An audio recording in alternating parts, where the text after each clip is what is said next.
if you're like, oh God, I'm going to eat that quart of ice cream or whatever, Mhm.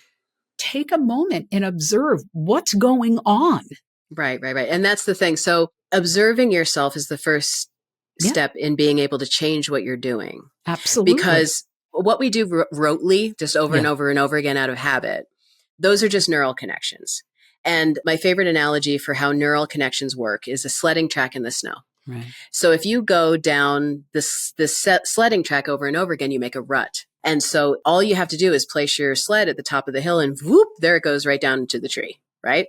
So let's say I'm sad and I ate a brownie. I'm sad and I ate a brownie. If I do that over and over and over again, then the brain doesn't have any other choice because it doesn't know. You haven't told it there is one. Right. Just when you have the feeling, you go get the brownie.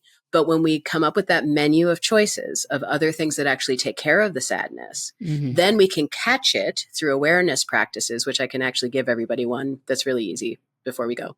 But if we can have that moment of awareness, Buddhist teachers always say that's your moment of choice, right? If you can make that little pause, It's the creating that pause. pause, right?